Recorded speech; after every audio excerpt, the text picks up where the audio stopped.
মালাকুল মউতকে আল্লাহ পাক জিজ্ঞেস করবেন, কে এখন বেঁচে আছে আর কারা বেঁচে আছে? তিনি বলবেন, হযরত জিবরাইল, হযরত মিকাইল, হযরত ইসরাফিল। আল্লাহ পাক নির্দেশ করবেন, এদের জান কবজ করো। ইসরাফিল, মিকাইল জান কবজ হবে। হযরত জিবরাইল আমিন শাদীদুল কুওয়া, প্রচন্ড ক্ষমতা আল্লাহ তাকে দান করেছেন, সুবহানাল্লাহ বলেন। দুনিয়ার সব নবীদের কাছে বাণী বহন করে নিয়ে আসছেন পূর্ণ অথেন্টিসিটির সাথে, সুবহানাল্লাহ। আল্লাহ পাক যাকে বলেছেন রূহুল আমিন, নবী করিম সাল্লাল্লাহু আলাইহি ওয়াসাল্লামের মেরাজের রাত্রে যে কথা বলা হয়েছে, ওয়ালাকাদ রাহু বিল উফুকিল মুবিন, পশ্চিম দিক বলয় তিনি যা দেখতে পেয়েছিলেন, তাফসীর বলছে হযরতে জিবরাইলের পূর্ণ আকৃতিতে নবী করিম সাল্লাল্লাহু আলাইহি ওয়াসাল্লাম তাকে দেখতে পেয়েছিলেন। হযরতে জিবরাইল যখন দুনিয়া আসেন, কোন কোন কিতাবে লেখা হয়েছে 600 ডানা আছে, তা 2 ঝাপটায় আকাশ থেকে জমিনে চলে আসেন, সুবহানাল্লাহ। হযরতে জিবরাইলকে আল্লাহ পাক বলবেন তাকে মওত দাও, হযরতে জিবরাইলও বিদায় হয়ে যাবে। আল্লাহ প্রশ্ন করবেন, এখন আর কে বাকি? মান বাকিয়া ইয়া মালাকাল মউত। মালাকুল মউত বলবেন, হে আল্লাহ তাআলা, এখন তোমার সামনে আমি দাঁড়িয়ে আছি, আর কেউ নেই। আল্লাহ পাক বলবেন, মুত ইয়া মালাকাল মউত। আল্লাহু আকবার, মুত ইয়া মালাকুল মউত, মরে যা, মরে যা। মালাকাল মউত মরে চলে যাবে, এরপরে আর কেউ নাই। আল্লাহ রাব্বুল আলামিন এই অবস্থায় কত বছর কত কাল চলে যাবে আল্লাহ পাক ভালো জানেন, কেউ নাই। আজকের রাজত্ব কার? আল্লাহ প্রশ্ন করবেন, আজকের রাজত্ব কার? আল্লাহ পাক আওয়াজ দিবেন, বলবেন, আজকের রাজত্ব কার? কোন জবাব নাই, আকাশের নাই, জমিনের নাই, আকাশও তো নাই, কারো কোনো জবাব নাই। আল্লাহ পাক বলবেন, লিল্লাহি ওয়াহিদুল কাহ্হার। আজ একমাত্র রাজত্ব হচ্ছে পরাক্রমশালী আল্লাহ রাব্বুল আলামিনের। আল্লাহ পাক বলবেন, ইয়া দুনিয়া আইনা শুজারুকি, হে পৃথিবী তোর গাছগুলা কই? ইয়া দুনিয়া আইনা জিবালুকি, হে পৃথিবী তোর পাহাড়গুলা কই? আইনাল জব্বারিন, স্বৈরাচারেরা কোথায়? কারো কোনো জবাব হবে না। আল্লাহ পাক এরপরে আবার মানুষগুলিকে চিন্তা করবে, সুবহানাল্লাহ। ওয়াইজাল কুবুরু বুসিরাত, যা কিছু মাটির মধ্যে লুক্কায়িত ছিল সবগুলি আল্লাহ পাক বের করে নিয়ে আসবে। হাসরের ময়দান হবে, উপস্থিত হবে সমস্ত মানুষ, কেউ পলায় থাকতে পারবে না কোথাও। কুমিরে যারা খাইছে, বাঘে যারা খেয়েছে, আগুনে যারা পোড়াইছে, পানিতে যে পচে গেছে, পোকামাকড়ে যারা খেয়েছে, কোনো পথ নাই। সবাই আল্লাহর দরবারে উঠবে, পায়ে জুতা নাই, মাথায় কাপড় নাই, পরনে কোনো কাপড় চোপড় নাই, উলঙ্গ উলঙ্গিনী। উম্মুল মুমিনিন হযরতে আয়েশা সিদ্দিকা রাদিয়াল্লাহু তাআলা আনহা, নবী করিম সাল্লাল্লাহু আলাইহি ওয়াসাল্লামের জবান মোবারকে এটা শুনে কেঁদে ফেললেন, বললেন, ইয়া রাসূলুল্লাহ, আমারও কি সেই অবস্থা হবে? তিনি বললেন, হ্যাঁ। উম্মুল মুমিনিন বললেন, ইয়া রাসূলুল্লাহ, তখন কি আমার শরম হবে না? আল্লাহর নবী বললেন, কিয়ামতের এই বিভীষিকাময় দৃশ্য দেখে মানুষ মানুষের দিকে তাকাবার কোনো হুঁশ থাকবে না। সব মানুষ উপরের দিকে তাকায় থাকবে, নিচে তাকাবার কারো কোনো ক্ষমতা থাকবে না। মানুষ অস্থির হয়ে যাবে। সেই হাসরের ময়দান বিচারক আল্লাহ রাব্বুল আলামিন প্রত্যেকটি মানুষকে তার কৃতকর্মের জন্য হিসাব দিতে হবে। আল্লাহ রাব্বুল আলামিন বলেন, পরকালীন জীবনের ব্যবস্থাপনাটা কেমনে হবে শোনো। ইন্নাস সামআ ওয়াল বাসারা ওয়াল ফুআদা কুল্লু উলাইকা কানা আনহু মাসউলা। কিয়ামতের দিন প্রত্যেকটি মানুষকে তার শ্রবণ সম্পর্কে, তার দৃষ্টি সম্পর্কে, আর অন্তঃকরণের কল্পনা সম্পর্কে প্রত্যেকটি ব্যাপারে আল্লাহ পাক জিজ্ঞাসা করবেন। কান দিয়েছিলাম, কি শুনেছ? যা শুনছো তা আমল করেছো কিনা? আমার নিষেধ করা জিনিসগুলি শুনছো নাকি? কানের জবাব দিতে হবে। কান আল্লাহ পাক দিয়েছেন, সুবহানাল্লাহ। আল্লাহ পাক দিয়েছেন কান। এই কান দুটে যার নাই, কান আছে শুনতে পায় না, কত বড় কষ্টে আছে সে। মানুষের চিল্লায় কথা কয়, সে বুঝেই না। আছে না এমন? এই কানের সম্পর্কে প্রশ্ন করা হবে, শ্রবণ সম্পর্কে, দর্শন সম্পর্কে প্রশ্ন করা হবে। যা দেখতে নিষেধ করেছি সেগুলো দেখছো নাকি? এর শুকরিয়া আদায় করেছো নাকি? দুটি চোখ, এর শকর আদায় করা কি সম্ভব ভাই? আদায় করা সম্ভব? এই দুটি চোখ যদি না থাকতো, আমার গর্ভধারিণী মাকে দেখতে পারতাম না। এই সুন্দর চোখ দুটি যদি আল্লাহ না দিতেন, আল্লাহর এই সুন্দর সৃষ্টি দেখা থেকে বঞ্চিত হয়ে যেতাম। আল্লাহকে বলি, মনির, হে বিশাল আকাশের মালিক, তুমি দয়া করে না চাইতে আমাদের শরীরে যা দিছো নিয়ামত, মৃত্যুর আগে সিনায় নিও না। দুটি চোখের শকর আদায় করতে পারবো না। চোখের মধ্যে পানি আছে, কান্নার পানি না, সবসময় চোখে পানি আছে। চোখে আমরা পলক দেই না? কত কুদরত আল্লাহ পাকে। এই পৃথিবীতে দিনে রাতে অসংখ্য পলুয়েশন, রোগ জীবাণু সমানে উঠতেছে। এখন যদি মাইক্রোস্কোপ যন্ত্র এখানে থাকতো, তাহলে দেখতেন এই পরিবেশটা কত দূষিত, কত পলুয়েশন, কত জার। এগুলি নাকের মধ্যে দিয়ে পেটে যাচ্ছে, চোখের মধ্যে ঢুকতেছে। ক্রমাগত চোখের ভিতরে ধুলাবালি ঢুকবে, আর পরিষ্কারের কোনো ব্যবস্থা যদি না করা হয়, চোখের দৃষ্টি নষ্ট হয়ে যেতে পারে। এই জন্য আল্লাহ রাব্বুল আলামিন চোখের ভিতরে মেডিসিন রূপী এক প্রকারের পানি রেখেছেন, আর অটোমেটিক চোখের পাতা ওঠানামা করে প্রতি মুহূর্তে চোখকে ক্লিন করে দিতেছে। এই চোখ সম্পর্কে আল্লাহ রাব্বুল আলামিন প্রশ্ন করবেন, অন্তঃকরণ সম্পর্কে প্রশ্ন করবেন। জবাব দেওয়া সেদিন বড়ই কঠিন হয়ে যাবে। এই জন্য আল্লাহ রাব্বুল আলামিন দুনিয়াবাসীকে সতর্ক করে দিচ্ছেন।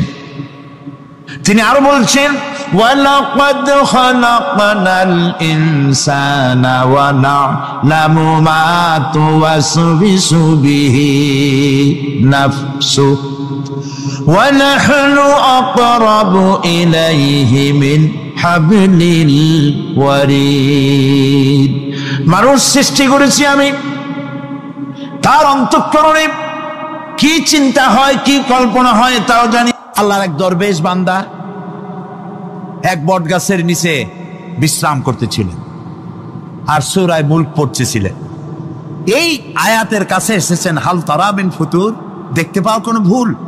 শুয়ে শুয়ে বলতেছে, আল্লাহ, তোমার সৃষ্টি জগতে তো ভুল ধরার কোনো উপায় নাই, কেউ ধরতে পারবে না। তবে আমার চোখে একটা জিনিস বেমানান মনে হয়। ভুল ধরতে কারো ক্ষমতা নেই, একটা জিনিস আমার কাছে বেমানান লাগে। একা একা বলতেছে, সেটা হলো এই, তুমি তাল গাছ বানাইছো যেমন, তালও সেই রকম বড়, বেল গাছ যেমন, বেলও বড়, নারকেল গাছ যেমন, নারকেলটাও বড়, কিন্তু এত বড় বিরাট বট গাছ, ফল একেবারে এতটুকু এতটুকু। এইটা একটু বেমানান লাগতেছে। এই চিন্তা করতেছে দরবেশ সাহেব।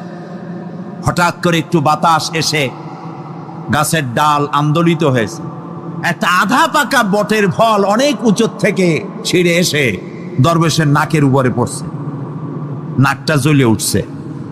দরবেশ সাহেব বলছে, আস্তাগফিরুল্লাহ, আল্লাহ, এটা তো ফল না, এটা আমার চিন্তার জবাব। আমি চিন্তা করতেছি গাছ আনমান ফল হয় নাই, তাল গাছ যেমন ফল যেমন, বট গাছ যেমন ফল যদি ওই আকারে হইতো, ফলটা যে পজিশন নিয়ে আমার নাকে পড়ছে, এতে তো আমার নাকও যাইতো, মাথাও যাইতো। সুতরাং আল্লাহ রাব্বুল আলামিন তার সৃষ্টি জগৎকে আপন কুদরত দিয়ে সুন্দর করে সৃষ্টি করেছেন। ভাগ্যবান তারা যে আল্লাহকে স্বীকার করে 5 ওয়াক্ত নামাজে আল্লাহকে সেজদা দেয়, সুবহানাল্লাহ।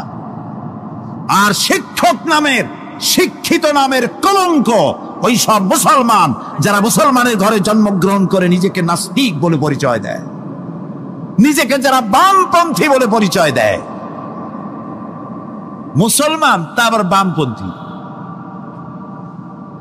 আস্তাগফিরুল্লাহ। কোরআনে কারিমে আল্লাহ তাআলা বলেছেন, আসহাবুল ইয়ামিন আসহাবুশ শিমাল, ডানপন্থী আর বামপন্থী। রাসূলুল্লাহ বলেছেন, বাম হাতে খায় শয়তান, তোমরা বাম হাতে খাবা না। বাম দিকের কামটাই শয়তানের, বাম দিকে কাম কার? জোরে বলেন। এই জন্য রাস্তা দিয়ে হাঁটবেন, ডান দিক দিয়ে হাঁটেন। কিছু খাইবেন, ডান দিক দিয়ে খান। কিছু শুরু করবেন, ডান দিক দিয়ে করেন। মুসলমানের কাজ সব ডান। ডানপন্থীদের নেতা পয়গম্বরেরা সব ডানপন্থীদের নেতৃত্ব দিয়ে আল্লাহ রাব্বুল আলামিন কিয়ামতের দিন ডানপন্থীদের নিয়ে আল্লাহর নবীরা জান্নাতে চলে যাবে। আর বামপন্থীদের নেতা শয়তান, বামপন্থীদেরকে শয়তানের নেতৃত্ব দিয়ে সবগুলিকে জাহান্নামে নিয়ে যাবে। এই জন্য দেখবেন বামপন্থীদের যত নেতা আছে, একটা নেতাও মসজিদে যায় না, নামাজ পড়ে না। প্রিয় ভাই, সব কপাল পোড়া না হলে কোন মুসলমানের সন্তান বামপন্থী আন্দোলন করতে পারে না। হতভাগ্য, নিকৃষ্ট, জঘন্য। আল্লাহ এদেরকে হেদায়েত করুন, বলেন আমিন। জোরে বলেন আমিন। ওরা নামাজে নাই, রোজায় নাই, আল্লাহ নাই, রসুলে নাই, পরকালে নাই, মক্কায় নাই, মদিনায় নাই, ঠিক কিনা? আল্লাহ হেদায়েত নসিব করুন, বলেন আমিন। তাহলে 3টি পুঁজির কথা বলেছিলাম। তার মধ্যে প্রথম পুঁজি হলো আল্লাহর কি বিশ্বাস করতে দেখি? অস্তিত্বকে বিশ্বাস করা। এই অস্তিত্বের উপরে আমি আর আলোচনা করতে চাই না। আমরা বিশ্বাস করি আল্লাহ আছেন, ঠিক না? আচ্ছা, এবার প্রশ্ন করি, আল্লাহ আছেন, কোথায় আছেন? আচ্ছা, বুঝতে পারছি আপনাদের মধ্যে ইখতিলাফ হয়ে গেছে। কেউ বলছেন সব জায়গায়, কেউ বলছেন আরশে, কেউ বলছেন আকাশে। আর যারা বেশি বুদ্ধিমান তারা কোনো জবাব দেন নাই, চিন্তা করছেন কোনটা কইয়ে কোন জ্বালায় পড়ি। আল্লাহ রাব্বুল আলামিন কোথায় আছেন সেই প্রশ্ন আল্লাহ কি করা দরকার?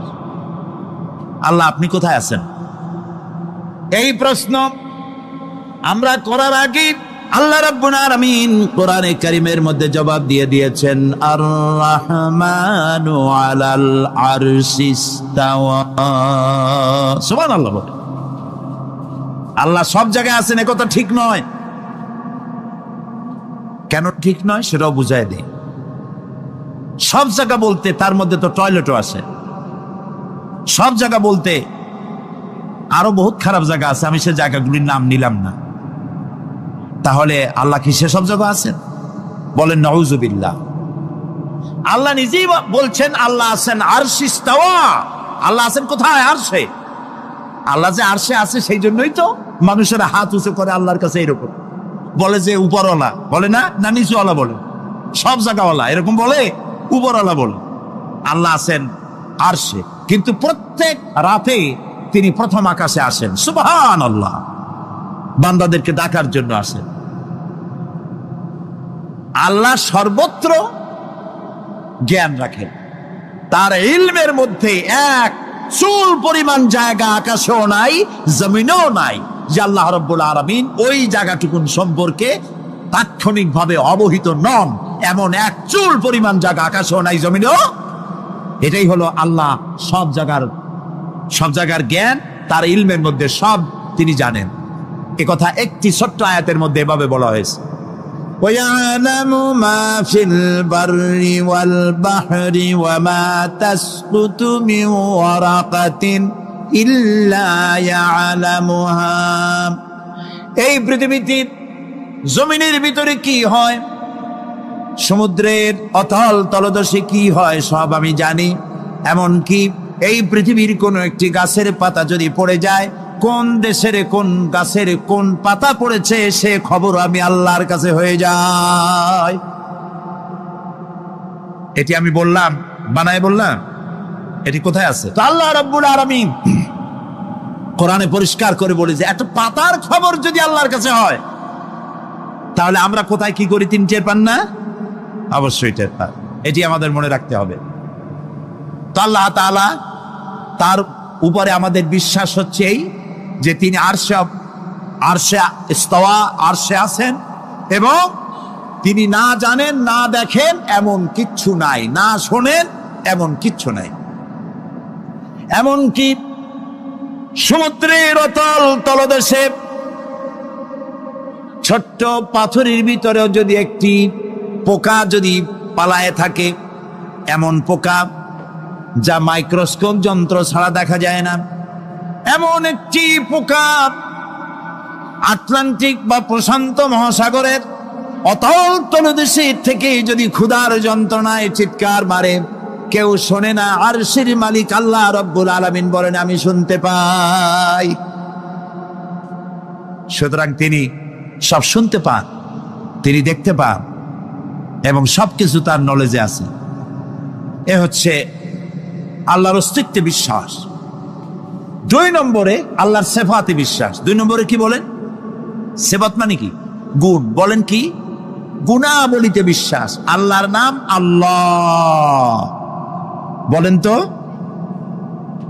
আল্লাহ নয়, কিন্তু আল্লাহ হচ্ছে অশুদ্ধ, শুদ্ধ হচ্ছে আল্লাহ। বলার সময় মুখটা গোল হয়ে যাবে। বলেন তো, সবাই উচ্চারণ করেন আল্লাহ, আবার বলেন আল্লাহ, আবার বলেন আল্লাহ। সুবহানাল্লাহ, কি মধুর নাম, কি মজার নাম। কোন বান্দা যদি অন্তরের অন্তঃস্থল থেকে একবার যদি বলে আল্লাহ, আল্লাহ রাব্বুল আলামিন 70 বার সাড়া দিয়ে জিজ্ঞেস করেন বান্দা কি চাও, আমি শুনছি। আল্লাহ হচ্ছে ইসমে জাত, আর সিফাতি নাম হচ্ছে বাকি 98টা নাম। মোট ওয়ালাহুল আসমাউ হুসনা। আল্লাহ তাআলা রয়েছে পবিত্র নাম, অনেক নাম, 99টা নাম। কয়টা নাম? আল্লাহ হচ্ছে ইসমে জাত। এই যে আমরা অনেক সময় খোদা বলি, খোদার কসম, খোদার কিরা, খোদা হাফেজ বলি না আমরা?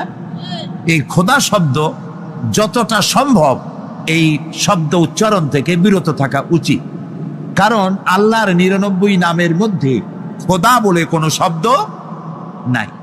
কেউ যদি 10 লক্ষ বার খোদা বলে, একবার আল্লাহ বলার সমান হবে না, হবে না। কেমন খোদা বলে আল্লাহ নিজের নামকে পরিচিত করেন নাই। আল্লাহর নাম হচ্ছে আল্লাহ। আল্লাহর নাম কি? আর বাকি হলো গুণবাচক নাম। তিনি রব, তিনি রাজ্জাক, তিনি ওয়াদুদ, তিনি জব্বার, তিনি কাহ্হার, তিনি রহমান, তিনি রহিম। এরকম আছে না নাম? সব গুণবাচক নাম। এই আল্লাহকে বিশ্বাস করতে হবে। 1 নম্বরে তার অস্তিত্ব, তিনি আছেন। 2 নম্বরে গুণ সহকারে বিশ্বাস করতে হবে। আমরা পানিকে বিশ্বাস করি সে চুবাইয়া ডুবাইয়া মারতে পারে, এই হিসাবে বিশ্বাস করি, ঠিক না? আগুনকে বিশ্বাস করি সে পোড়ায় মারতে পারে। সাপকে বিশ্বাস করি সে দংশন করলে আমি মরে যেতে পারি, ঠিক কিনা? এইভাবে প্রত্যেকটা জিনিসের গুণ সহকারে তাকে বিশ্বাস করতে হয়। সেই জন্য আল্লাহকে আল্লাহ আছেন এইটা শেষ কথা নয়, তার গুণ সহকারে তাকে বিশ্বাস করতে হবে। তিনি হচ্ছেন খেতে দেওয়ার মালিক, রাজ্জাক। মানে বলেন তো নামটা কি? রাজ্জাক মানে কি? রিজেক দাতা। কে রিজেক দাতা? এই জন্য রিজেক চাইতে হবে কার কাছে? আল্লাহর কাছে। কোনো অভাব অভিযোগের জন্য আমি কাউকে বলবো না আপনি আমার খেতে দেন, আল্লাহর কাছে চাইতে হবে। চাইবো কার কাছে? আল্লাহর কাছে। খেতে দেওয়ার মালিক তিনি। আচ্ছা বলেন, এই পৃথিবীর মধ্যে মানুষেরা বেশি না হাতি, ঘোড়া, বাঘ, ভল্লুক, ময়না, টিয়া, মাছ, পাখি, পতঙ্গ, কীট এগুলো বেশি? কোনটা বেশি? আমরা বেশি না ওরা বেশি? ওরা বেশি, ওরা বেশি। এই যে অসংখ্য হাতি আছে পৃথিবীতে, হাতির পেট বড় না আমার পেট বড়? গন্ডারের পেট বড় না আপনার পেট বড়? কুমিরের পেট বড় না আপনার পেট বড়? আচ্ছা, এখন এই সব প্রাণীদেরকে কে খেতে দেন? আপনার আমার তো ব্যাংকে ডিপোজিট আছে, কম থাকুক বেশি থাকুক, গোলায় ধান আছে, চাউল আছে, বাড়িতেও আছে, আছে না? কিন্তু এই যে পাতিশিয়াল, ফক্স, পাতিশিয়াল চেনেন তো? চিনবেনই তো, সাংঘাতিক চালাকি গুলি। এই পাতিশিয়াল কোন ব্যাংকের ম্যানেজারের কাছে গিয়ে বলছে যে, ম্যানেজার সাহেব, এখন তো পৌষ মাস, আমি 10টা মুরগি চুরি করে আনছি, আমার নামে একটা অ্যাকাউন্ট খোলে, বৃষ্টির সময় যখন আমি চুরি করতে পারবো না তখন এগুলি উইথড্র করে আমি আমার পেট বাঁচাবো। এই কথা বলে শিয়ালের নামে, বাঘের নামে কোন অ্যাকাউন্ট আছে ব্যাংকে? কোরআন শরীফে আল্লাহ তাআলা বলছেন, এমন অনেক প্রাণী আছে পৃথিবীতে যারা তাদের রিজেক সংগ্রহ করে রাখে না। আল্লাহ বলেন, আমি আল্লাহ তাদেরকে রিজেক দেই। কে দেয়? কোরআনে কারিমে হযরত হুদ আলাইহিস সালামের ঘটনা আল্লাহ রাব্বুল আলামিন এভাবে এনেছেন, तमाम এলাকার মানুষ তার বিরুদ্ধে ক্ষিপ্ত হয়ে গিয়েছে। সমাজের লোক, রাষ্ট্রশক্তি হযরত হুদ আলাইহিস সালামের উপর অত্যাচারের পাহাড় ভেঙে দিয়েছে। হযরত হুদ আলাইহিস সালাম একা মানুষ, সমাজের রাষ্ট্রশক্তির এই দুর্বিসন্ধির ষড়যন্ত্রের চ্যালেঞ্জ তিনি গ্রহণ করলেন। আর তিনি বললেন, তিনি যেটা বললেন আল্লাহ পাক কোরআনে তা কোট করে দিলেন। দুনিয়ার সমস্ত ইসলামী আন্দোলনের কর্মীদের জন্য আল্লাহ পাক কোট করে দিলেন, সমস্ত মুমিনদের জন্য তা উল্লেখ করলেন। হুদ আলাইহিস সালাম তিনি জাতিকে বললেন, ফাকিদুনি জামিআন তুম্মা লা তুনদিরুন। তোমাদের যত ক্ষমতা আছে সমস্ত ক্ষমতা নিয়ে আমার বিরুদ্ধে তোমরা ষড়যন্ত্র করো, আর আমাকে এতটুকু অবকাশ দিও না। আমি সেই আল্লাহ রাব্বুল আলামিনের উপরে ভরসা করেছি যার কুদরতি হাতের ভিতরে আমার জান, আর গোটা পৃথিবীর সমস্ত প্রাণীর জান যার কুদরতি হাতের মধ্যে, যার হাতের ভিতরে গোটা পৃথিবীর সমস্ত জান, সে আল্লাহর উপরে ভরসা করেছি। যা খুশি তোমরা আমার বিরুদ্ধে করতে পারো। সুবহানাল্লাহ। এটার নাম হলো ঈমান, এটার নাম সবর, এটার নাম ধৈর্য। এই ধৈর্য আসে ঈমানে কামেল হলে পরে এবং আল্লাহর উপরে পরিপূর্ণ বিশ্বাস হলে পরে।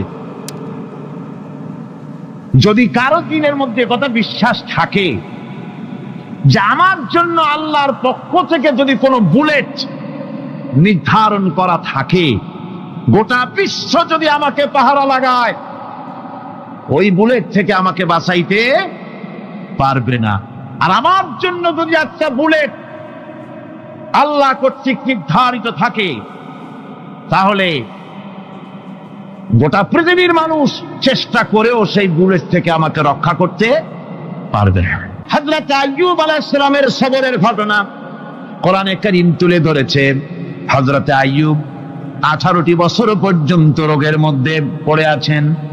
এত অসুখ করেছে, এত রোগ, শরীর পচে গিয়েছে, গায়ে পোকা ধরেছে, দুর্গন্ধ হয়ে গিয়েছে, বিবিরা চলে গিয়েছে, ছেলে মেয়ে পাড়ার লোকেরা দূর দূর করে তাড়িয়ে দিয়েছে। এবার জঙ্গলের ভিতরে গিয়ে আশ্রয় নিয়েছেন। এমন অবস্থা হয়েছে, শরীর পচে পচে জিহ্বায় যখন পোকা ধরা শুরু করে দিল, হযরত আইয়ুব আলাইহিস সালাম তখন আল্লাহ রাব্বুল আলামিনের দরবারে এই প্রথমবারের মতো তিনি বললেন, রব্বুল আলামিন, হায় আল্লাহ তাআলা, সমস্ত শরীর জড়জড়া হয়ে গিয়েছে, গায়ে পোকা ধরেছে, আমি কোনো কথা বলি নাই, আমি খামোশ থেকে জিকির আজগার করতেছিলাম। আয় আল্লাহ, এখন দেখি আমার জিহ্বায় পোকা ধরেছে, পোকা ধরা শুরু হয়েছে। আমার জিহ্বাটায় পোকা তুমি দয়া করে দিও না, কারণ আমার জিহ্বায় যদি পোকা হয়ে যায় তাহলে তোমার মতো আল্লাহর জিকির আমি কি দিয়া করব? আমার জিহ্বাটা তুমি দয়া করে ভালো রাখো। কোরআনে কারীম বলছি, وَأَيُّوبَ إِذْ نَادَى رَبَّهُ أَنِّي مَسَّنِيَ الضُّرُّ وَأَنْتَ أَرْحَمُ الراحمين। স্মরণ করো সেই সময়ের কথা যখন আইয়ুব তার রবকে ডেকে বলেছিল, আমি অসুস্থ, আর তুমি তো রহমান রহিম দয়াময়। ভাষাটা দেখেন কি সুন্দর, এর থেকে কি আল্লাহর আর কিছু বলা লাগে? আল্লাহ পাকের কাছে তিনি বলতেছেন, আল্লাহ আমি তো অসুস্থ, আমি তো অসুখ করেছে আমার, আর তুমি তো দয়াময় রহমান রহিম। এক অন্ধ, ঈদের দিন কত অন্ধই তো আসে খয়রাত করার জন্য, ভিক্ষা করার জন্য, চতুর্দিকে ভিক্ষা করতেছে অন্ধরা। এক অন্ধ ঈদের গেটের কাছে দাঁড়ায় বলতেছে, ভাইরা আজ হচ্ছে ঈদের দিন আর আমি কিছু দেখতে পাচ্ছি না। বেশি পয়সা পাইল, মানুষের দিন তার প্রতি আকৃষ্ট হয়ে গেছে। আরে কি কথা, আজ ঈদের দিন, সকলে আনন্দ করছে আর আমি কিছুই দেখতে পাচ্ছি না। সে কিন্তু কিছু চায় নাই। ভাষার ভিতরে, কথা বলার ভিতরে এ ধরনের টেকনিক আছে। হযরত আইয়ুব আলাইহিস সালাম বললেন না যে আল্লাহ আমারে মাফ করে দাও, কষ্টের মধ্যে আছি। তিনি শুধু বলেছেন, রব্বুল আলামিন আমি অসুস্থ হয়ে পড়েছি, আমার অসুখ করেছে, আর তোমার নাম রহমান রহিম। এতটুকু কথা বলেছেন। আল্লাহ রাব্বুল আলামিনের দরজায়, তার দরবারে আইয়ুব আলাইহিস সালামের ডাক চলে গেছে। যায় নাই? কোন অসুবিধা আছে নাকি? কোন অসুবিধা নাই। পানির তলা দিয়া যদি কেউ ডাক দেয়, পাহাড়ের ভিতরে বসে যদি কেউ ডাক দেয়, আল্লাহ রাব্বুল আলামিন তা শুনতে পান। ইউনূস আলাইহিস সালাম মাছের পেটে বসে চিৎকার মেরেছিলেন, লা ইলাহা ইল্লা আনতা সুবহানাকা ইন্নী কুনতু মিনাজ জালিমিন। তিনি বলছিলেন, আয় আল্লাহ তাআলা আমি তোমার প্রশংসা করছি, তুমি ছাড়া উপাস্য নাই, মাবুদ নাই। আমি তোমার পবিত্রতা ঘোষণা করছি, আমি তো জালিমদের অন্তর্ভুক্ত হয়ে গেছি। বাস এতটুকুন কথাই বলেছেন। আল্লাহ পাক বলছেন, ইউনূসের ডাক তো কেউ শোনে নাই, পানির মধ্যে কেউ শোনে নাই, জমিনের কেউ শোনে নাই, মহাশূন্যের কেউ শোনে নাই, কিন্তু মাছের পেটের ভেতরে থেকে, গভীর অতল দরিয়ার তলদেশ থেকে মাছের পেটের ভিতরে বসে আমার ইউনূস যে ডাক দিল, ওই ডাক আমি আরশের মালিক আমি শুনতে পেয়েছি, আর সঙ্গে সঙ্গে জবাব দিয়েছি। ফাস্তাজাবনা লাহু ওয়া নাজ্জাইনাহু মিনাল গাম্মি ওয়া কাযালিকা নুজিল মুমিনিন। ডাকের সাড়া দিলাম, বিপদ দিয়া বাঁচায় দিলাম। শুধু ইউনূসের না, আল্লাহ পাক এ জায়গায় আবার ওয়াদা করলেন, দুনিয়ার যত মুমিন বান্দা আছে তারা যদি কখনো বিপদে পড়ে যায় আর আমারে যদি ডাকে, আমি এইরকম করে বিপদ থেকে বাঁচায়া দেব। আইয়ুব আলাইহিস সালাম যখন আল্লাহ রাব্বুল আলামিনের কাছে ফরিয়াদ করলেন, আল্লাহ পাক তখন বলছেন, কোরআনে কারীম বলছে, ফাস্তাজাবনা লাহু فكشفنا ما به من ضر وآتيناه أهله ومثلهم معهم رحمة من عندنا وذكرى للعابدين। আমি আইয়ুবের দোয়া কবুল করে নিলাম, শুধু তার পরিবার বর্গই দিলাম না, বরং আরো কিছু নিয়ামত আমি তাকে দান করে দিলাম। এবং তাই জন্য যেহেতু তারা ছিল আমার অনুগত বান্দা, আমার বাধ্যগত, আমি এই জন্য রহম করেছি, সমস্ত রোগ শোক আমি মাফ করে দিয়েছি। আমাদের সামান্য একটু জ্বর হয়, যদি 2-3 দিন জ্বর হয়েছে, জ্বর ছাড়ে না, বলে যে এত ভালো ভালো কাজ করি তারপর আমার এত জ্বর হওয়া লাগে, অমুকরা এত পাপ করে, তা তো কিছুই হয় না। খালি আল্লাহ আমার চোখে দেখলো, আমার বউর অসুখ, আমার অসুমুড়ি ছাড়ি না। ভাইরা, আপনি ঠিক পান না যে কি গুনাহ আপনি করেন। কোরআনে কারীম বলছি, ওয়ামা আসাবাকুম মিন মুসিবাতিন ফাবিমা কাসাবাত আইদিকুম ওয়া ইয়াফু আন কাসীর। যত বিপদ তোমাদের উপর আছে সব দুই হাতের কামাই করা, আর আমি তো অনেকগুলো ক্ষমা করে দেই। তোমরা যত পাপ করো, আকাম করো, সবগুলির শাস্তি যদি দুনিয়ায় দিতাম, সাহস করার সময় পেতে না। অসুখ হলেই অধৈর্য হয়ে যেও না, ধৈর্য ধরো। আল্লাহ পাক বলেন, শুধু আইয়ুব নয়, وإسماعيل وإدريس وذا الكفل كل من الصابرين এইভাবে করে ইসমাঈল, ইদ্রিস, জুলকিফল সবাই ছিল ধৈর্যশীল। জোরে বলেন সুবহানাল্লাহ। ধৈর্যের চরম পরাকাষ্ঠা ছিলেন তিনি। কোরআনে কারীম নবীদের এই কথাগুলি আমাদের শোনাচ্ছেন। হযরত ইয়াকুব আলাইহিস সালাম কলিজার টুকরা সন্তান হযরত ইউসুফ আলাইহিস সালামের জন্য তার মনটা পাগল ছিল। এত সুন্দর করে আল্লাহ তারে বানাইছিলেন, এত তিনি ছিলেন সৌন্দর্যের পিরামিড, যারা দেখলে চোখ ফিরানো যায় না। এমন সুন্দর সুপুরুষ যারা দেখি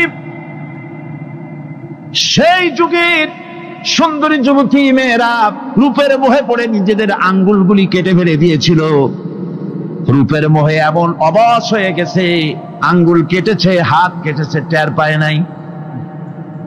আবার ভুল বুঝবেন না, দুনিয়ার সেরা সুন্দর পুরুষ ইউসুফ আলাইহিস সালাম, তা কিন্তু রাসূলের চাইতে বেশি নয়।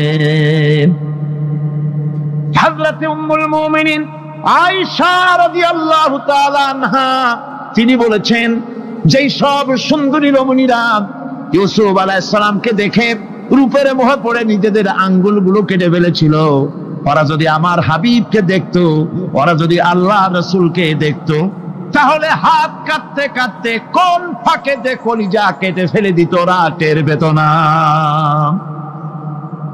আবার বন্ধুগণ, হযরত আইয়ুব আলাইহিস সালাম সন্তানের মায়া, অন্যান্য ভাইরা হিংসায় পড়ে গেল, তারা নিয়ে তাকে কুয়ায় ফেলে দিল।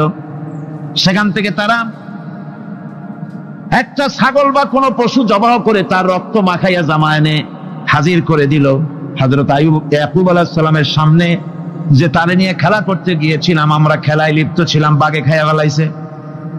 এগুলি কি গপ্প? এগুলি কি কোরআন? আল্লাহ পাক শোনাচ্ছেন, বিশ্ববাসীকে শোনাইছেন। সূরা ইউসুফের চাইতে এত সুন্দর উপাখ্যান গোটা পৃথিবীতে আর নাই। সুবহানাল্লাহ।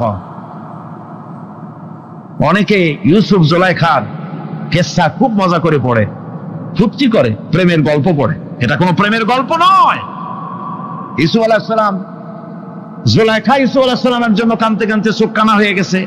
এরপর ইউসুফ আলাইহিস সালাম জুলাইখারে পাওয়ার জন্য পাগল হয়ে গেছে। নাউজুবিল্লাহ, এটা হয়নি কখনো। তিনি আল্লাহর পয়গম্বর, আর আল্লাহ কেমনে তারে বাঁচিয়েছেন?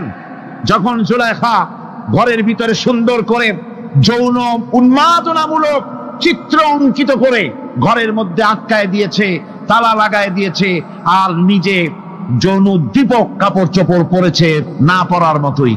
সে যুগের সুন্দরী মেয়ে জুলাইখা, তার কুপ্রবৃত্তিকে চরিতার্থ করার জন্য আহ্বান করা হয়েছে। হযরত ইউসুফ আলাইহিস সালাম লক্ষ্য করে দেখলেন এমন জায়গা, এখান থেকে পালাবার তো পথ নাই, দরজা বন্ধ করে দিয়েছেন। তিনি শুধু তখন কেবলমাত্র আল্লাহ রব্বুল আলামিনকে ভয় করলেন।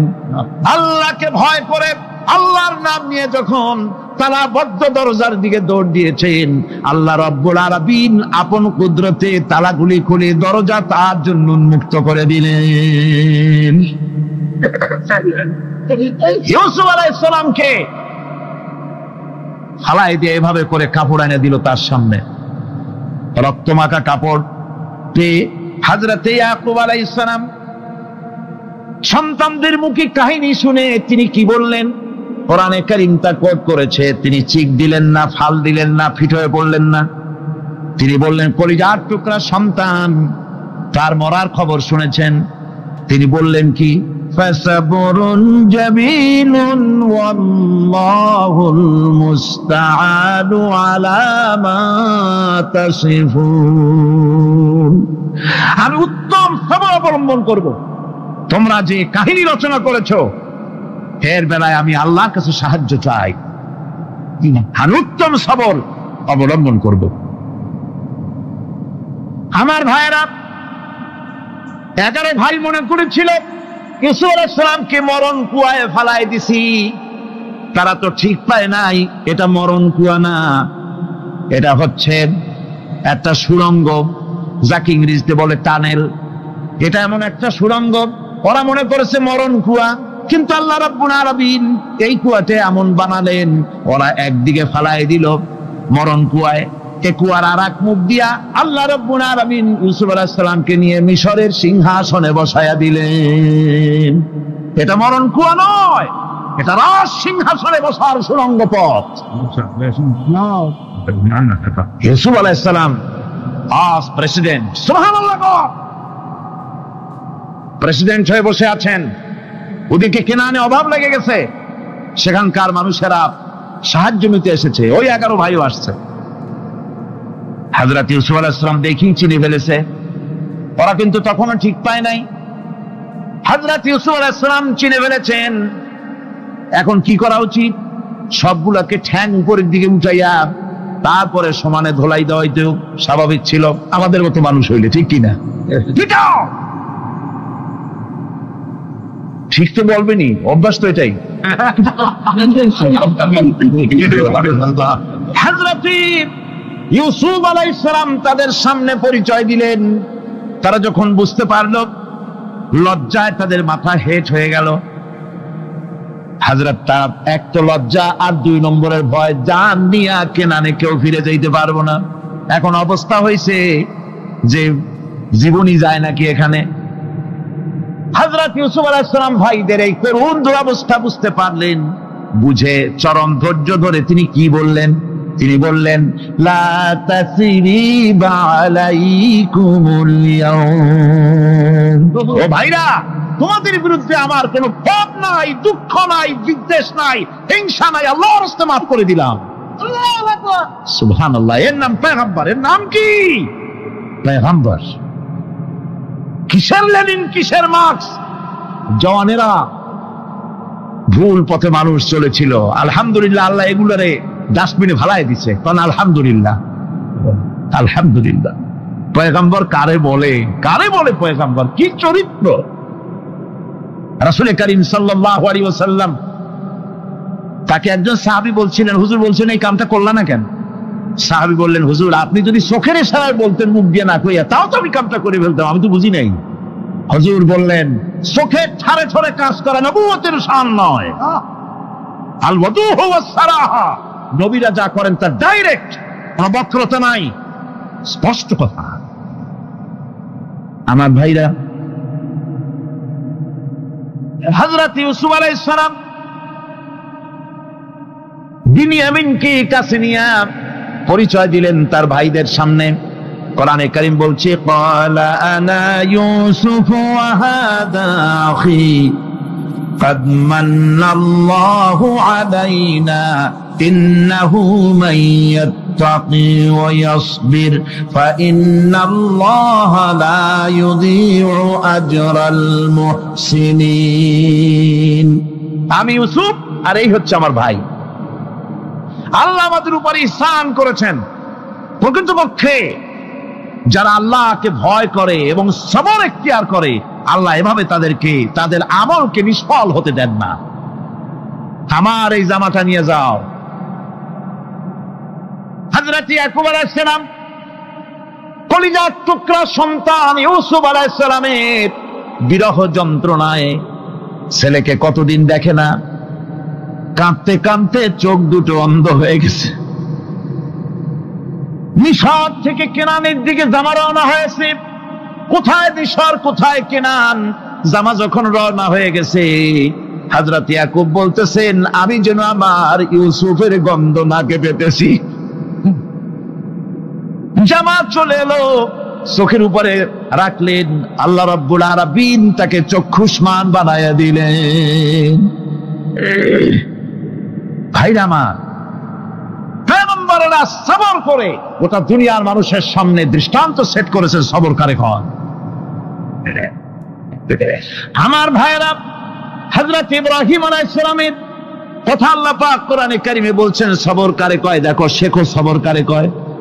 আল্লাহ পাক বললেন, ইব্রাহিম তোমার বিবি আর তোমার নবজাতক এই সন্তানকে রেখে আসো মক্কা নগরীতে।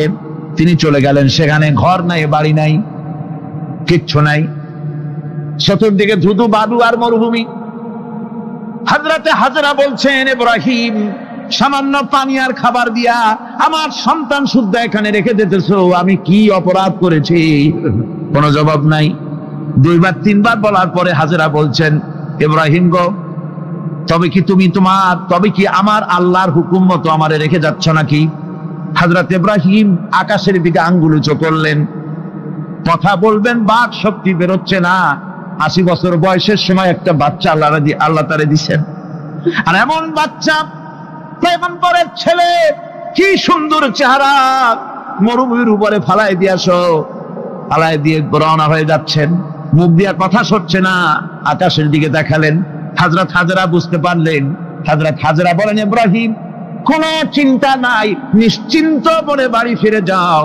আমি আমার আল্লাহর উপরে এতটা ভরসা করি, আল্লাহর হুকুমে যদি আমার এখানে রেখে যেয়ে থাকো, ওই আল্লাহ পাক আমাকে আর আমার কলিজার টুকরা ইসমাইলকে পানিতে আর খাবারে মারবেন না, অবশ্যই তিনি ব্যবস্থা করবেন। ব্যবস্থা হয়ে গেল। হযরত ইসমাইল বড় হয়ে গেলেন। আল্লাহ পাক অর্ডার করলেন, জবাহ করো ছেলেকে। হযরত ইব্রাহিম আলাইহিস সালাম যখন জবাহের প্রস্তাব করলেন, হযরত ইসমাইল তা আপত্তি করতেন, বাবাজি, আমার মায়ের আর আমাকে বাচ্চা অবস্থায় ফেলে গেলেন, খাবার দেন নাই, পড়ার দেন নাই, বছরের পর বছর আমাদের এখানে কাটলো, দেখতেও আসেন নাই, আজ আসছেন জবাহ দিতে। এটা কেমন কথা? কি ধরনের বাপ আপনি? এরকম বলছে নাকি? এরকম বলছে? হযরত ইব্রাহিম আলাইহিস সালাম প্রস্তাবটা কিভাবে পারলেন? আল্লাহ পাক কোরআনে কারিমে দৃষ্টান্ত রেখে দিয়েছেন। আল্লাহ পাক বলছেন, হযরত ইব্রাহিম ছেলেকে বললেন, ইয়া বুনাইয়া, হে আমার কলিজার টুকরা লাডলা, হে আমার কলিজার টুকরা সন্তান, ইন্নী আরা ফিল মানাম আন্নী আযবাহু, আমি স্বপ্নে দেখছি আমি যেন তোমাকে জবাহ করতেছি। ফানজুর মাযা তারা, তোমার রায় কি বলো? আমি তো স্বপ্নে দেখছি যে আমি তোমার জবাহ করতেছি, এখন তোমার রায় কি, তোমার মত কি? হযরত ইসমাঈল আলাইহিস সালাম শুনিয়া দিলেন দৌড়, নাকি? না, হযরত ইসমাঈল আলাইহিস সালাম ধৈর্যের প্রতীক। তিনি কি কথা বললেন? তার মুখের কথা কোরআন শরীফে আল্লাহ পাক উঠায় দিলেন। হযরত ইসমাঈল বললেন, ইয়া আবাতি ফাআল মা তু'মারু সাতাজিদুনি ইনশাআল্লাহু মিনাস সাবিরিন। হে আমার পিতা, আপনি যে ব্যাপারে আদিষ্ট হয়েছেন আপনি তা পালন করুন, অবশ্যই আমাকে ধৈর্যধারীদের মধ্যে পাওয়া যাবেন। সুবহানাল্লাহ। এক বর্ণনা এসেছে, হযরত ইসমাঈল বললেন, আব্বাজান, আমি ধৈর্যধারীদের ভিতরে আমারে পাবেন, তবে জবাহ করার আগে আমার হাত পাটা একটু বেঁধে নেন, কারণ জবাহের যন্ত্রণায় আপনার গায়ে যদি আমার হাত পা লেগে যায় তো বেয়াদবি হয়ে যেতে পারে। আর আমি মরে আমার জবাহ হয়ে যাওয়ার পর আমার রক্ত মাখা জামাটা নিয়া আমার মা হাজেরারে দিবেন, কারণ তাকে মা বলবার মতো আর তো কেউ নাই। হযরত ইব্রাহিম তাকে বাঁধবার জন্য প্রস্তুতি নিলেন। হযরত ইসমাঈল বলছেন, আব্বাজান, বাঁধবেন না, বাঁধার প্রয়োজন নাই। বলে, কেন? একবার বাঁধতে বললে আবার তুমি নিষেধ করছো কেন? ছেলে বলছেন, আব্বাজান, বাঁধবো না এই জন্যে, হয়তো কিয়ামতেই প্রশ্ন উঠতে পারে যে আল্লাহর হুকুমে রাজি ছিল না বলে হাত পা বাঁধা জবাহ করছে। আমি এই সুযোগ দিব না, আপনি জবাহ করেন, আমি এতটুকু নড়াচড়া করব না। ধৈর্যের চরম প্রতীক হযরতে ইসমাঈল আলাইহিস সালাম দেখাই দিয়েছেন ধৈর্য কারে কয়। আমার বন্ধুগণ, এই পৃথিবীর সবচাইতে ধৈর্যের বড় প্রতীক হতেছেন ইমামুল মুরসালিন, আশরাফুল আম্বিয়া, সাইয়্যিদুল মুরসালিন, জনাবে মুহাম্মাদুর রাসূলুল্লাহ সাল্লাল্লাহু আলাইহি ওয়াসাল্লাম। আমার বন্ধুগণ, সবচাইতে বড় ধৈর্যের প্রতীক তিনি। কাউকে একটা গালি দেন নাই জীবনে, কাউকে ঠাট্টা করেন নাই, কাউকে মারেন নাই, কারো মনে দুঃখ দেন নাই। তিনি দুঃখ পেয়েছেন, তিনি কাউকে দুঃখ দেন নাই। তিনি কষ্ট পেয়েছেন, কাউকে কষ্ট দেন নাই। আমার ভাইয়েরা, তায়েফের ময়দান, আমার নিজের চোখে তায়েফে যেদিন আমি তায়েফ দেখলাম, আমি তায়েফে ঢুকেছি, জীবনে কোনোদিন যাই নাই। রমজান মোবারকে আমি সেখানে গেলাম, আমাকে বসার জন্য তারা নিয়ে যাবে। আমি বললাম আগে বসবো না, আমারে আগে নিয়ে যাও, আমার নবীকে কোন জায়গায় ওরা মেরেছিল সেই জায়গাটা দেখাও। তাইফের সেই গলিতে যখন আমি গিয়েছি, দুই দিকে পাহাড় দাঁড়ানো, তাইফের লোক আমার সাথে ছিল, তারা বলল এই জায়গাটা প্রথম যেখানে চতুর্দিক থেকে নবীজিকে পাথর মারছিল আর আল্লাহর নবী বেহুশ হয়ে পড়ে গিয়েছিলেন। 3টা দিন না খাওয়া, হযরতে খাদিজা নাই, আবু তালিব নাই, মক্কায় জায়গা নাই পা রাখার। নবীজি 3টা দিন ঘুরলেন। নেতারা বলল তুমি যদি নবী ভাবে তো এতিম হলে কেন? আল্লাহ নবী বানাবার জন্য কি একটা ধনী মানুষ পায় না? তোমার মতো এতিম আর গরিবের নবী বানাইলো কেন? আল্লাহ নবী 3 দিন পর যখন দেখলেন কেউ দাওয়াত শোনে না, কেউ মানে না, কেউ গ্রহণ করে না, তখন তিনি নেতাদের অনুরোধ করলেন ঠিক আছে দাওয়াত তো কবুল করলে না, তবে একটা কাজ করো, অন্তত আমি যে তায়েফে আসছিলাম এই খবরটা মক্কায় দিও না, ওরা আরো অত্যাচার বাড়ায় দেবে। এই কাফিরগুলি খবর তো মক্কায় পাঠালো আর সমস্ত যুবকদেরকে লেলিয়ে দিল। যুবকেরা চতুর্দিকে দাঁড়াইছে, রাসূলকে পাথর মারা শুরু করে দিল। আমি যখন রেল লাইনের থেকে হাঁটি, যখন রেল লাইন কোনো সময় দেখি, রেলের পাথরগুলি, রেল লাইনের পাথরগুলি দেখলে আমার মাথায় যেন কেন তাইফের কথা বলে এসে যায়। আরে মানুষের গায়ে পাথর মারলে কি অবস্থার সৃষ্টি হয়? পাথর নূরের শরীর, রহমতের শরীর, কিটি কিটি রক্ত ঝরছে। নবীজিকে জোর করে উঠাইয়া জবরদস্তি করে হাঁটার জন্য তারা ধাক্কা মারতেছে। আবার কিছুদিন গিয়ে নবীজি আবার বেহুশ হয়ে পড়েছেন, এইখান থেকে আবার উঠাইছে, আবার ধাক্কা মারতেছে। 3 নম্বরের আর একটা জায়গা আছে যেখানে ভাঙ্গা একটা মসজিদ। তাইফের লোকেরা আমাকে বলল এই জায়গাটা হলো শেষ জায়গা যেখানে রাসূলে কারীম 3য়বারের মতো বেহুশ হয়েছিলেন, এখানেই হুজুরের রক্ত ঝরেছে বেশি। 2 রাকাত নামাজ পড়লাম, সিজদায় পড়ে আবুল কান্না কাল্লাম আল্লাহর কাছে। নবীজি যখন হুঁশ এসেছে, হযরতে জিবরাইল বলেন ইয়া রাসূলুল্লাহ, আপনার এই কষ্ট দেখে ফেরেশতারা কাঁদতেছে, আপনি অনুমতি দিয়ে দেন এই 2 পাহাড়কে মিলাইয়া সমস্ত তায়েফবাসী কাফেরগুলি মাটির সাথে মিশাইয়া দেই। নবীজি বললেন জিবরাইল, আমি যদি হুকুম করি আর আমার হুকুম মতো যদি এই কাম করো, একটা কাফেরও যদি না বাঁচে তাহলে কার মুখে পৌঁছাবো লা ইলাহা ইল্লাল্লাহু মুহাম্মাদুর রাসূলুল্লাহ। আমার ভাইরা, হযরত সাল্লাল্লাহু আলাইহি ওয়াসাল্লাম উঠে বসলেন। এমন সময় হযরতে যায়েদ শরীরের রক্তগুলি মুছে দিতেছেন। হযরত সাল্লাল্লাহু আলাইহি ওয়াসাল্লাম বসে 2খানা হাত উত্তোলন করলেন। নবীজির চোখ থেকে পানি গড়ায় পড়তেছে। আরে কেউ নাই, আল্লাহ ছাড়া কেউ নাই সাহায্য করার। নবীজি হাত তুলে মোনাজাত করতেছেন, চোখ দিয়া পানি পড়ে দাড়ি ভিজে পড়তেছে, গায়ে দিয়া রক্ত ঝরতেছে। নবীজি কি দোয়াটা করলেন? বদদোয়া করলেন না, গজব দিতে বললেন না। নবীজি দোয়া করলেন রব্বুল আলামিন, এই তায়েফের লোকেরা আজকে আমার সাথে যে ব্যবহারটা করেছে, ওরা বোঝে নাই যে আমি তোমার নবী, ওরা বোঝে নাই যে আমি তোমার রাসূল, না বুঝে আমার উপরে যে অত্যাচারটা করলো, আল্লাহ তুমি এই জন্য রাগ করে এই তায়েফে তুমি গজব দিও না।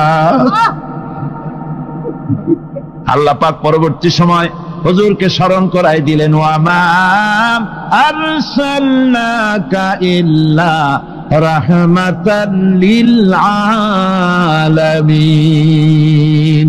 ও নবী, আপনি হচ্ছেন আমার সমস্ত সৃষ্টি জগতের জন্য, আপনি আমার রহমত, আমার গোটা বিশ্বের জন্য আপনার, আমার সৃষ্টি জগতের জন্য আপনি আমার করুণা। একটা লোক রাসূলের এই কষ্ট দেখে বাগান থেকে 1 গ্লাস আঙ্গুরের শরবত এনে হাজির করেছে। এত কষ্টের পর 3 দিনের না খাওয়া আঙ্গুরের একটা শরবত পাইয়া হুজুর খুব খুশি হলেন। শরবত গ্লাস পান করে হুজুর বলছেন, তোমার নাম না আত্তাস? তিনি বলছেন, হ্যাঁ হুজুর, আমার নাম আক্তাস। তোমার বাড়ি না ইউনূস আলাইহিস সালামের গ্রামে? বলে, হ্যাঁ, আমার বাড়ি সেই গ্রামে। তা আপনি কি করে জানলেন আমার নাম আক্তাস আর আমার বাড়ি ইউনূস আলাইহিস সালামের গ্রামে? আপনি জানলেন কি করে? হুজুর বললেন, আমি নবী, হযরত ইউনূস নবী, একজন নবীর খবর আর একজন নবীর কাছে থাকে। রাসূল করিম সাল্লাল্লাহু আলাইহি ওয়াসাল্লাম সবর ইখতিয়ার করেছিলেন, ধৈর্য অবলম্বন করেছিলেন, আর আল্লাহ পাক তাকে নির্দেশ করেছেন সবর করো। ওয়াত্তাবি' মা ইউহা ইলাইকা ওয়াসবির হাত্তা ইয়াহকুমাল্লাহ। তুমি কেবল সেই জিনিসের অনুসরণ করো যা আমি তোমার প্রতি অবতীর্ণ করেছি। আমি আপনার উপরে যেটা অবতীর্ণ করেছি ওটা অনুসরণ করুন, আর সবর ইখতিয়ার করুন যতক্ষণ না আল্লাহর পক্ষ থেকে চূড়ান্ত ফয়সালা না আসে। ধৈর্য ধরুন, ধৈর্য ধরুন। আমার ভাইরা, কাফেরদের নির্যাতনের মোকাবেলায় আল্লাহ পাক তার হাবিবকে সান্ত্বনা দিয়েছেন। যখন কাফেররা নির্যাতন করতেছে, হারে হযরতে বেলাল নির্যাতিত, হযরতে সুমাইয়া নির্যাতিতা, হযরতে খাব্বাব, হযরতে হুবায়ব, হযরতে আম্মার রিদওয়ানুল্লাহি তাআলা আলাইহিম আজমাইন, এত মার হতেছে। হযরতে ওমর হযরতে খাব্বাব রাদিয়াল্লাহু তাআলা আনহুকে খোলা গায়ে দেখে বলছিলেন, খাব্বাব রে, তোমার পিঠে এত গর্ত কেন? এত গর্তওয়ালা পিঠ তো আমি মানুষের দেখি নাই, এত চিকুন কোমরওয়ালা মানুষও তো দেখি নাই। তিনি বলেছেন, ওমর, তুমি কি ভুলে গেছো? ইসলাম কবুল করার অপরাধী কাফির বেঈমানেরা আগুন জ্বালায়া আংটা আগুনের উপরে আমাকে চিৎ করে শোয়াছে। আমি যেন নড়াচড়া করতে না পারি সেজন্য আমার বুকের উপরে পাথর চাপা দিয়ে রেখেছিল। গায়ের চর্বি আর রক্ত গলে গলে পড়ে আগুন নিবেছে, আর আগুন গোশত পুড়ে যে পিঠের মধ্যে প্রবেশ করেছিল আজও পর্যন্ত পিঠের সেই গর্ত সেরে যায় নাই। এভাবে অত্যাচার হচ্ছিল সাহাবীদের উপর।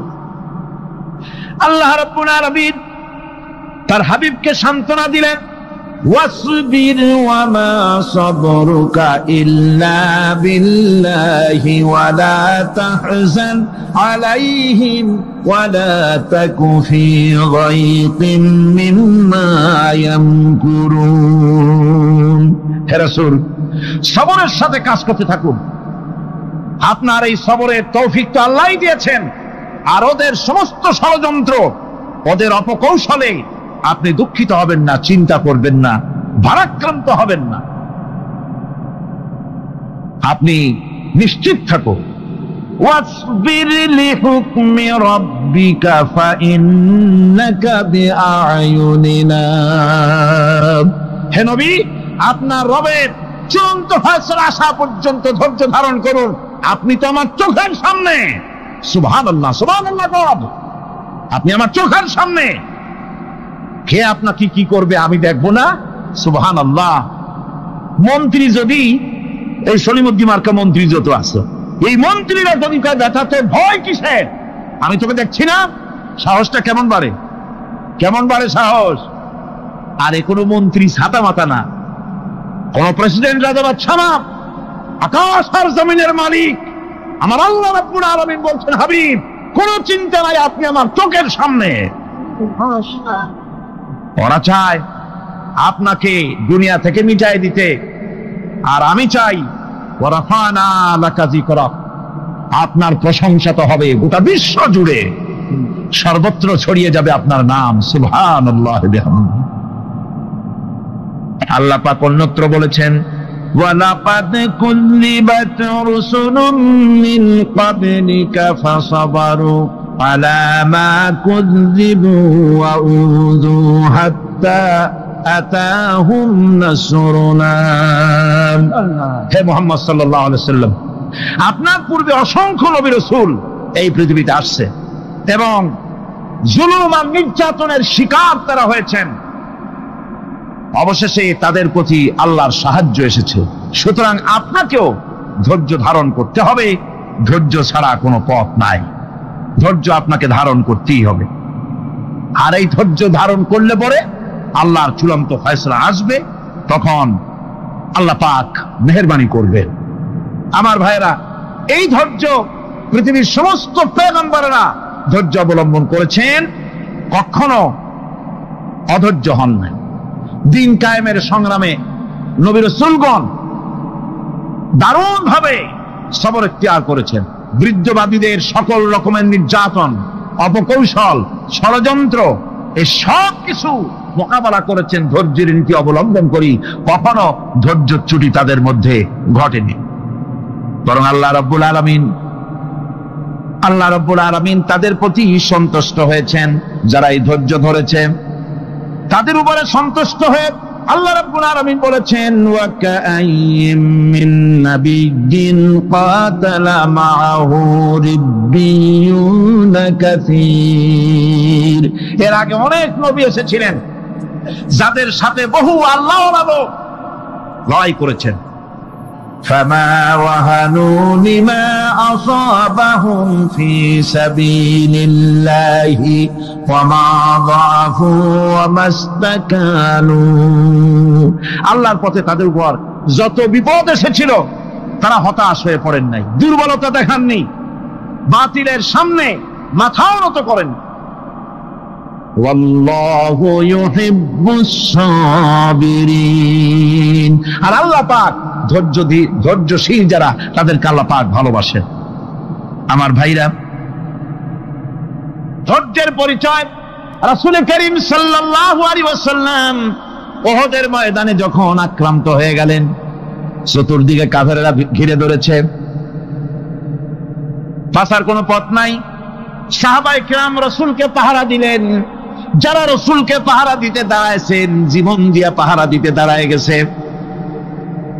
রাসূলের দিকে মুখ দিয়া, পিঠটা বাইরের দিকে দিয়ে রাসূলকে পাহারা দেওয়া শুরু করেছেন। হুজুরকে পাহারা দিতে যারা দাঁড়িয়েছিলেন, কাফের কর্তৃক নিক্ষিপ্ত কি তীরগুলি এসে যখন বিঁধতেছিল, শুধু একজন সাহাবী হযরত তালহার পিঠের ভিতরে রাসূলকে হেফাজতের জন্য 80টা তীর একজনের পিঠের মধ্যে দিয়ে ঢুকেছে। এক অসতর্ক মুহূর্তে নবীজির জানদান মোবারক শহীদ হয়ে গেল, শিরস্থান ভেঙে গেল, লোহার কড়া প্রবিষ্ট হয়ে গেল কপালের ভিতরে। হুজুর মাথা ঘুরে পড়ে গেলেন। হযরত আবু উবাইদা রাদিয়াল্লাহু তাআলা আনহু হুজুরের মস্তক মোবারককে কোলে করে নিয়ে তারপরে বহু কষ্ট করে মাথা থেকে লোহার কড়া বের করলেন। এবার ওই কড়ার ছিদ্র দিয়ে রক্ত আসতেছে, মুখ দিয়ে রক্ত পড়তেছে, দাড়ি ভিজে যাচ্ছে। বুখারী শরীফে এসেছে, আল্লাহর নবী দুইখানা হাত নিজের চেহারার উপরে মলে এনে টাটকা রক্ত চোখের সামনে দেখে বলছেন, আহারে, এই কওমের ফালাত কি করে হবে, এই কওমের মুক্তি কি করে হবে, এই কওমের নাজাত কি করে হবে, যে কওম তার নবীর চেহারা রক্ত দিয়ে লাল বানাইয়া দিল। নবীজি বললেন, আল্লাহুম্মা গফিরলি কওমি ফাইন্নাহুম লা ইয়ালামুন। আয় আল্লাহ পাক, আমার এই কওম বুঝতে পারে না, ওদেরকে মাফ করে দাও। খবর ছড়িয়ে গেল নবীজি শহীদ হয়ে গিয়েছেন। খবর ছড়িয়ে গেল চতুর্দিকে, মদিনায় খবর ছড়িয়ে গেল। মানুষ পাগলের মতো দৌড়ানো শুরু করে দিল। এক মেয়ে লোক দৌড়াচ্ছে উহুদের দিকে। কয়েকজন সাহাবীর সঙ্গে দেখা, তারা জিজ্ঞেস করলেন, দৌড়াও কেন? মহিলা, যাও কই? কয়, উহুদের দিকে যেতেছি। কয়, যায় তো কোনো লাভ নাই, যেহেতু তোমার যে স্বামী এসেছিলেন জিহাদের ময়দানে তিনি তো শহীদ হয়ে গেছেন। মহিলা বলতেছে, কে শহীদ হয়েছে শুনতে চাই না, আগে বলো নবীজি কেমন আছে। আবার কিছুক্ষণ পর আর কয়েকজনের সঙ্গে দেখা, তারা বলছে, মেয়ে লোক দৌড়াও কই? যাচ্ছি উহুদের দিকে। তারা বলছেন যে কোনো লাভ নাই, তোমার যে দুইটা কলিজার টুকরা সন্তান উহুদে এসেছিল দুটোই শহীদ হয়ে গেছে। মা বলতেছে, ও সাহাবী, কে শহীদ হয়েছে শুনতে চাই না, তাড়াতাড়ি করে বলো আল্লাহর নবী মুহাম্মদ রাসূলুল্লাহ সাল্লাল্লাহু আলাইহি ওয়াসাল্লাম কেমন আছেন। দৌড়াতে দৌড়াতে উহুদের মাঠে সাহাবায়ে কেরাম পরিবেষ্টিত। আল্লাহর নবীর কাছে গিয়ে হুজুরের জীবিত চেহারা মোবারকের দিকে তাকায়া মেয়ে লোকটি কাঁদতেছে আর বলতেছে, ইয়া রাসূলুল্লাহ, আমার স্বামী মরা শোক, আমার কলিজার টুকরা দুইটা সন্তান মরা শোক, আমার কলিজা থেকে মুছে গেছে, আপনি বেঁচে আছেন, তামাম মুসলমানদের এর চাইতে বড় সান্ত্বনার রায়। ভাইরা আমার, রাসূল করিম সাল্লাল্লাহু আলাইহি ওয়াসাল্লাম এভাবে করে ধৈর্যের পরিচয় দিয়েছেন। গালাগালি দেন নাই, রাগ করেন নাই, বদদোয়া করেন নাই? সুবহানাল্লাহ কোন, সুবহানাল্লাহ। ভাইরা আমার, এই সবর এমন মহান বৈশিষ্ট্য, এর মধ্যে রয়েছে জিহাদের ময়দানে যদি লোক কম হয় আর যদি তাদের মধ্যে সবর থাকে, বেশি সংখ্যক লোকের উপরে আল্লাহ পাক সবরকারীদেরকে বিজয়ী করে দিবেন। কোরআনে কারীমে রব্বুল আলামিন বলেন, কাম মিন ফিয়াতিন কালিলাতিন গালাবাত ফিআতান কাসীরাতাম বিইذনিল্লাহ আল্লাহু মা'আস সাবিরিন। এমন ঘটনার বহু নজির আছে যে কম সংখ্যক লোকেদের উপরে আল্লাহ পাক, বেশি সংখ্যক লোকেদের উপর আল্লাহ পাক কম সংখ্যক লোকদেরকে জয়ী করে দিয়েছেন। আল্লাহু মা'আস সাবিরিন, আর আল্লাহ আছে ধৈর্যশালীদের সাথে। আল্লাহ আছে কাদের সাথে? দেখেন না বদরের কামটা, বদরের ময়দান, 313 জন মুসলমান, অস্ত্রপাতি নাই, সামান্য অস্ত্র, আর কাফেরেরা এসছে হাজারেরও বেশি। আমার বন্ধুগণ, ধৈর্যে কত বড় কাম দিল! ধৈর্য ধারণ করেছেন তারা, আল্লাহর উপরে ভরসা করেছেন। আল্লাহ রাব্বুল আলামিন অস্ত্রের কাজ কি দিয়া করায় দিলেন। একজন সাহাবী এসে বলছেন, হুজুর, জিহাদের ময়দান, ইসলামের প্রথম জিহাদ, আমার কাছে তো অস্ত্র নাই, মেহেরবানি করে একটা অস্ত্র আমারে দেন, আমি লাফায় পড়ি জিহাদের মধ্যে। হুজুর বলেন, অস্ত্র তো আমার কাছে নাই, দিবটা কি? সাহাবী বলছেন, হুজুর, অস্ত্র না থাকে যা পারেন তাই দেন, আপনার হাত দিয়ে যা দিবেন আমি দাঁড়ায় থাকতে পারবো না, জিহাদে আমাকে শরীক হতেই হবে। নবীজি কাছে পেলেন একখানা শুকনা খেজুরের ডালখানা তুলে সাহাবীর হাতে তুলে দিলেন। সাহাবী বলেন, রাসূলের হাতের দেওয়া শুকনা খেজুরের ডালটা নিয়ে আমি যখন কাফেরদের ভিড়ের মধ্যে ঝাঁপায় পড়ে যখন শুকনা খেজুরের ডাল দিয়ে আঘাত দিলাম, তখন ধারালো তরবারে দিয়ে আঘাত করলে যে কাম হয়, শুকনা খেজুরের ডালের আঘাতে কাফের দ্বিখণ্ডিত হয়ে জমিনে পড়ে গেল। ভাইরা আমার, আল্লাহ রাব্বুল আলামিন সবর যারা করে, সংখ্যা যদি কম হয়, আল্লাহ পাক তাদেরকে বিজয়ী করে দেবেন, এই ওয়াদা আল্লাহ রাব্বুল আলামিন করেছেন। এই সবরের গুণ ছাড়া জান্নাতেও প্রবেশ করা যাবে না। সবর যদি না থাকে বেহেশতে যাওয়া যাবে না। ভালো করে মনে রাখেন, আল্লাহ পাক বলছেন, আম্মা হাসিবতুম আন তাদখুলুল জান্নাতা ওয়া লাম্মা ইয়া'লামিল্লাহুল্লাযীনা জাহাদু মিনকুম ওয়া ইয়া'লামাস সাবিরিন। তোমরা কি মনে করেছো এমনি বেহেশতে চলে যাবা? এটা কি মামু বাড়ির আবদার নাকি? এমনি বেহেশতে চলে যাবা? অথচ আল্লাহ রাব্বুল আলামিন এখনো দেখেন নেননি যে তোমাদের মধ্যে কারা জিহাদ করতে প্রস্তুত, কারা তোমাদের মধ্যে জিহাদ করে জান দেওয়ার জন্য প্রস্তুত, আর কারা ধৈর্যধারী, এটা তো আল্লাহ এখনো দেখে নেন নাই। সুতরাং হক এবং বাতিলের সংগ্রামে লিপ্ত হতে হবে। আল্লাহ দেখতে চান কারা জীবন দিতে চায়। সুতরাং ইসলামী আন্দোলনে যারা শরীক হবে, তাদের বিপদ এবং মুসিবত দিয়ে আল্লাহ রাব্বুল আলামিন তাদের সাহসিকতা এবং ধৈর্যের পরীক্ষা নিবেন।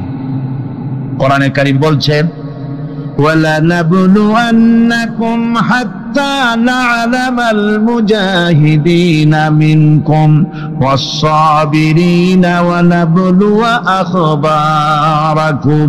অবশ্যই আমি তোমাদেরকে পরীক্ষার সম্মুখীন করব, আর তোমাদের মধ্যে সত্যিকার মুজাহিদ, দৃঢ়তা অবলম্বনকারী কারা, আমি তা দেখব। এটা যেন আমি দেখে নিতে পারি, সেই জন্য আমি বিপদ এবং মুসিবতের মধ্যে তোমাদের ফেলবো। ধৈর্যধারীদের উপরে আমার রহমত অবশ্যই থাকবে। খবর এমন এক সম্পদ যা ধারণ করলে পরে আল্লাহ রাব্বুল আলামিন রাষ্ট্রীয় ক্ষমতা দান করে দেন। কোন সুবহানাল্লাহ, জোরে কোন সুবহানাল্লাহ। ধৈর্য ধারণ করলে আল্লাহ রাষ্ট্রের মতো বিরাট নিয়ামত আল্লাহ হাতে তুলে দিবেন। তার প্রমাণ কোরআন শরীফে আল্লাহ বলছেন, বনি ইসরাইলরা মিশর থেকে যখন বহিষ্কার হয়ে গেল, তাদের যখন পা রাখার কোনো জায়গা থাকলো না, বনি ইসরাইলরা মিশর থেকে যখন বহিষ্কার হয়ে গেল, এরপরে আল্লাহ পাক তারা যখন ধৈর্য অবলম্বন করলো, আল্লাহ পাক তাদের ব্যাপারে বলছেন, ওয়া আওরাসনাল কওমাল্লাযীনা কানু ইউসতাদআফুনা মাশারিকাল আরদি ওয়া মাগারিবা আল্লাতী বারাকনা ফিহা। আর তাদের স্থলে আমি নির্যাতিত লোকদেরকে প্রতিষ্ঠিত করলাম। পশ্চিম এবং উত্তরের তাদেরকে আমি পশ্চিম এবং পশ্চিম এবং পূর্বের উত্তরাধিকারী তাদেরকে বানায় দিলাম। বিরাট এলাকা তাদের হাতে আমি তুলে দিলাম। ওয়াতাম্মাত কালিমাতু রাব্বিকাল হুসনা আলা বানি ইসরাঈলা বিমা সাবারু। আর এভাবে করে আল্লাহ পাক তার কথাকে পূর্ণ করলেন বনি ইসরায়েলদের উপরে সবর এখতিয়ার করার জন্য, ধৈর্য ধরার কারণে আল্লাহ পাক রাষ্ট্রের মালিক তাদের বানায় দিলেন। যেরকম সুবহানাল্লাহ। সবর যদি করা হয় তো যুদ্ধ যদি বাদে, যদি জাহাজ শুরু হয়ে যায়, আল্লাহ পাক বলেছেন ফেরেশতা দিয়ে সাহায্য করবে। যদি সবর থাকে তোমাদের, সবর থাকলে আল্লাহ কি দিয়ে সাহায্য করবেন? ফেরেশতা। কোরআনে কারীম বলছি বালা ইন তাসবিরু ওয়া তাত্তাকু ওয়া ইয়াতুকুম মিন ফাওরিহিম হাদা ইউমদিদুকুম রাব্বুকুম বিখামসাতি আলাফিন মিনাল মালাইকাতি মুসাউমিন। হ্যাঁ, তোমরা যদি ধৈর্য অবলম্বন করো আর আল্লাহকে ভয় করে চলো, তাহলে এক্ষুনি আল্লাহ রাব্বুল আলামিন তোমাদের জন্য কাতারে কাতারে শৃঙ্খলাবদ্ধ 10,000 ফেরেশতা দিয়ে তোমাদেরকে সাহায্য করবেন। সুবহানাল্লাহ। তোমাদেরকে ফেরেশতা দিয়ে সাহায্য করা হবে। তোমরা যদি সবর এখতিয়ার করো, তাহলে সংখ্যা যদি কম হও, বেশি সংখ্যার উপরে জয়ী করে দেব। ইয়াকুম মিনকুম 20 সাবিরুনা ইয়াগলিবু মিয়াতাইন। যদি তোমাদের ভিতরে ধৈর্যশীল 20 জন হয়, আমি 200 কাফেরের বিরুদ্ধে তোমাদেরকে জয়ী করে দেব। সুবহানাল্লাহ। তোমরা যদি হও ধৈর্যশীল 200 20 জন, 200 কাফেরের উপরে তোমরা জয়যুক্ত হয়ে যাবে। আর বিপদ আর মুসিবতে যারা ধৈর্য ধরে, তাদের জন্য আল্লাহর পক্ষ থেকে সুসংবাদ। সুসংবাদ কাদের জন্য?